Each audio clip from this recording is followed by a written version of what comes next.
Olá! Dom Casmurro, ele é um livro lançado em 1899. A capa tem uma mulher aqui, é porque é a versão que o governo liberou gratuitamente.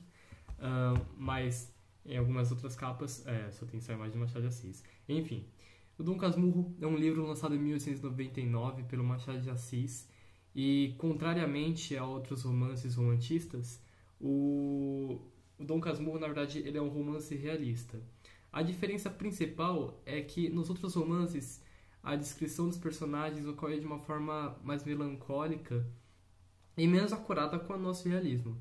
Por exemplo, num triângulo amoroso como é retratado no Dom Casmurro, que é num livro realista, acontece da seguinte maneira: a descrição do Bentinho, que é o personagem principal, a Capitu e o melhor amigo do Bentinho. Esses três personagens eles não são necessariamente vilões ou heróis. O Bentinho não é necessariamente um vilão, tal como o melhor amigo do Bentinho não é, tal como a Capitu também não. Mas no romantismo romântico já é retratado de outra maneira. A gente vai ter, por exemplo, uma mulher, a mulher que seria a heroína, o marido da mulher que seria o herói e o terceiro, o amante, que seria um vilão. No Dom Casmurro não é tratado dessa maneira, então ele é um livro realista. Ele trata com os personagens com mais problemas do que qualidades. Eles são muito mais problemáticos do que, bom, simpáticos. A história do Dom Casmurro não é cronológica. Ela começa logo no final de toda a história do livro e começa com o Bento Santiago, o personagem principal do livro, explicando sobre a origem do seu apelido, que é Casmurro. Basicamente, esse apelido se originou no trem, quando o Dom Casmurro, no bonde, na verdade, quando o Casmurro estava sentado e ao lado dele tinha um poeta que estava recitando alguns versos para o Dom Casmurro. Só que o Dom Casmurro estava super desinteressado, ele começou a cochilar enquanto o cara estava recitando os poemas. Então isso deixou o poeta muito incomodado com o que estava acontecendo, muito chateado, e ele apelidou o Bento de Casmurro, que se sei no dicionário, embora no próprio livro o Bento ele disse: não quero que vocês expliquem, não quero que vocês saibam o que é Casmurro, desde que eu explico o que isso significa. Ele já começa a nos manipular aí, mas se sei no dicionário, Casmurro quer dizer reclamão, quer dizer uma pessoa chata, difícil de lidar. Passado o capítulo inicial, que é basicamente o final da história do Bento, o Machado já começa a nos apresentar o início da história do Bento. E a história do Bento antecede o seu nascimento. Começa com a Dona Glória, ela perdendo um filho homem e ela rezando a Deus e pedindo assim para Deus: Deus, se o próximo filho que eu tiver nascer homem, eu juro que eu coloco ele num seminário para ser padre. E por essa intercessão divina ou não, isso não é relevante, claro, nasceu um filho homem, e esse filho homem era o Bento, e durante a adolescência do Bento, a Dona Glória, a mãe dele, fez o que ela prometeu para Deus, colocou ele num seminário para ser padre. Só que Bento ele não queria ser padre. Ele não queria ser padre de jeito nenhum porque ele estava apaixonado pela Capitolina, né? É chamada de Capitu no livro, né? Bom, o José Dias tinha denunciado já esse romance que o Bento estava tendo com a Capitolina, com a Capitu, para a mãe dele. E esse foi mais um motivo para a Dona Glória mandar o Bento pro seminário, porque ela não queria que não conhecesse nenhum romance ali. E bom, o Bento foi pro seminário, ficou um tempo lá e lá ele conheceu seu melhor amigo, o Ezequiel Escobar, que é o BFF dele, mano, é o melhor amigo dele. E nesse meio tempo que ele estava fazendo seminário, o Ezequiel, junto com a Capitu, eles estavam conversando com a Dona Glória e tentando convencer a tirar o Bento do seminário. E eles conseguiram. A Dona Glória começou a simpatizar muito com a Capitu. E, bom, mas eles não poderiam simplesmente retirar o Bento do seminário e mandar ele de volta para casa, enfim, porque ela tinha uma promessa divina. Então, é até cômico. Hoje em dia, né? Porque na época era triste. Eles colocaram um escravo, mandaram um escravo no lugar do Bento e falaram: vai virar padre, beleza? É até cômico hoje em dia. Bom, depois que o Bento ele saiu do seminário, ele foi cursar Direito numa faculdade, vou puxar o nome aqui da faculdade, é a Faculdade de Direito no Largo de São Francisco, que é uma faculdade que realmente existe. E, bom, ele passou... A história não é verídica, tá só lembrando. E, bom, ele passou a estudar Direito lá, e ocorre então, depois de tudo isso, a Capitu e o Bento eles se casam. Eles cultivaram esse romance na adolescência até a sua vida adulta, e eles se casaram. E o Ezequiel, e o melhor amigo do Bento, ele se casou também. Ele se casou com uma das antigas amigas da Capitu na sua infância, que era a Sancha. Então, os dois, eles formaram, tipo, dois casais, assim, que se conversaram muito, porque os dois eram amigos, né? E eles tinham muita afinidade um com o outro, sempre estavam se encontrando, se conversando um com o outro. A Sancha e o Ezequiel se conversavam com a Capitu e com o Bento. E eles se frequentavam muito.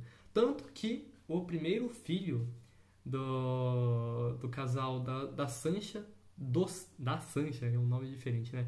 Da Sancha e do Ezequiel, eles nomearam esse filho em homenagem, na verdade, filha, em homenagem a Capitu, e colocaram o nome dela de Capitolina. E depois de alguns anos, o Bento e a Capitu também fizeram essa homenagem, retribuíram essa homenagem, isso não ia ficar feio, né, obviamente. Retribuíram essa homenagem e colocaram o filho do casal deles como Ezequiel, o nome. Bom, eles passaram a conviver insanamente, assim, eles sempre se encontravam, até um fatídico dia. O Ezequiel, ele era um ótimo nadador, ele nadava muito bem, mas teve um dia que ele estava nadando numa praia e ele acabou se afogando e ele morreu nessa praia. E esse dia ficou marcado para a história do livro como um divisor de águas no livro. Ele realmente começou a mudar a história do livro. Foi o que marcou assim o ponto para mudar as coisas. A questão, depois desse incidente, é que talvez pela falsa memória do Bento, ou pela sua verdadeira desconfiança, é que com o passar do tempo, o filho da Capitu e do Bento começou a crescer e o Bento ele começou a olhar, o Dom Casmurro ele começou a olhar pro filho dele, começou a olhar pra ele e falar, mano, esse filho me lembra muito meu amigo, mano. Ele é bem parecido, não é, mano? Ele ficou olhando pro filho assim, aí ficou pensando, mano, caramba, ele é muito parecido. E ele começou a pensar numa possível causa de que seu filho não era seu filho e que na verdade era fruto de uma relação não conjugal da Capitu com o Ezequiel. E o Ezequiel hoje está morto, então o Bento não tem como perguntar pro Ezequiel, confrontar ele de jeito nenhum. Então ele foi convivendo com essa situação por muito tempo. Inclusive, chegou a um ponto que os ciúmes do Bento estava tanto que ele quase tomou uma xícara de envenenada. Ele estava lá, sentado assim, pô, vou tomar uma xícara de veneno. Entrou seu filho, ele quase convenceu o seu filho a tomar o veneno. E quando o filho foi tomar o veneno, ele deu um tapa na xícara assim. Falou, não toma isso, não toma. O filho ficou sem entender nada, né?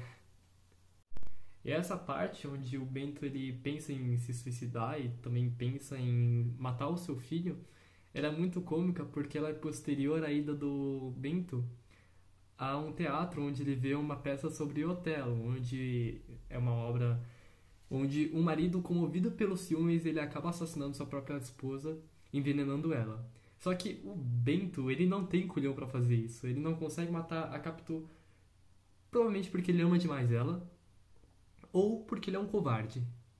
Um desses dois motivos. Então, contrariando a peça, ele não tenta matar a esposa dele, ele tenta se matar. Isso é um pouco hilário, assim, no livro. E também mostra bastante do caráter do Bento, que ele é extremamente ciumento a ponto de se matar. De um nível doentio, talvez. E, bom, depois disso, depois que a Capitu ela começa a ver que o marido tava tendo devaneios malucos, assim, de ciúmes, eles se separam e a Capitu vai numa viagem exterior e ela morre. Ela morreu. E, bom, o filho tenta se reaproximar do pai depois da morte de Capitu, só que o Bento ele rejeita o filho novamente porque ele é simplesmente muito parecido com Ezequiel, segundo o Bento. É claro que a gente nunca tem nenhuma imagem no livro, a gente nunca tem um narrador que possa falar sim, um narrador observador que possa falar sim, ele é parecido, não, ele não é parecido, porque o livro inteiro é narrado pelo Bento. Então tudo que a gente tem aqui são descrições que o próprio Bento que está falando pra gente. Então se ele quiser, ele pode manipular a história da maneira que ele quiser, pode nos enganar, pode dar. Ele tá dando a versão dele. Ele quer parecer um herói, ele quer parecer um inocente, ele não quer parecer culpado nessa história. Então toda a versão que ele passa pra gente é de, no mínimo, se duvidar bastante. Bom, mas ele rejeita seu filho novamente, e depois o filho vai em uma viagem para Jerusalém e também morre. Ele morre de febre tifoide. E no final do livro, o Bento ele acaba ficando sozinho e ele constrói uma casa réplica a mesma casa que ele tinha na infância em Mata-Cavalos, e ele conta a história dele de vida para várias prostitutas que ele convida para entrar na casa, e bom, ele é um homem solitário no final de toda essa história. O que se pode dizer depois da leitura desse livro é que esse é com certeza um livro atemporal. É um livro que não traz necessariamente elementos só do tempo do Machado de Assis, mas que traz elementos da até totalidade, de tom irônico até. E quando ele foi lançado, realmente não ganhou tanta repercussão no Brasil, ele só começou a ganhar depois no próximo século, mais ou menos na segunda metade, por aí. E a maioria dos leitores interpretavam simplesmente como uma história de traição, onde a Capitu simplesmente traiu o Bento e o Bento está contando isso pra gente. Só que, com o passar do tempo, foram surgindo outras interpretações do livro, que hoje em dia é a mais famosa de todas, é que, na verdade, talvez a história não seja bem assim. Talvez, na verdade, a Capitu nunca tenha traído o Bento. E essa é uma das principais características desse livro, na verdade, é de que levantar a dúvida sobre o leitor. Que o leitor, na verdade, não está lendo uma história, ele está lendo uma incerteza. Porque, simplesmente, isso aqui é uma politicagem, isso aqui é tipo um político num debate. Ele está simplesmente contando sua versão, ele não está contando a versão dos outros, ele quer parecer um herói, como eu já disse antes. O Bento, ele não quer se parecer um vilão. Então, por que ele vai fazer ele parecer um vilão? Então, quando ele paga por prostitutas, por exemplo, no final, ele usa muitos eufemismos para descrever essas trabalhadoras da noite. Assim como ele descreve a Capitu de maneiras, assim, absurdas. Como uma mulher manipuladora, uma mulher muito esperta, sagaz, olhos de ressaca. E ele como um pobre coitado, um corno manso. Bom, mas essa é uma das principais correntes que acontece nesse livro sobre a dúvida. Capitu traiu ou não o Bento? E, bom, eu não sou um grande crítico, eu não posso dizer aqui, falar bem a verdade, se Capitu traiu ou não. Até porque não tem provas necessárias, porque assim, a gente é a versão de um homem. Então, essa é a pior corrente, essa é a maior corrente do livro. E eu espero que você tenha gostado do meu resumo / análise literária do livro. E é isso. Eu sou o Thiago e obrigado por assistir.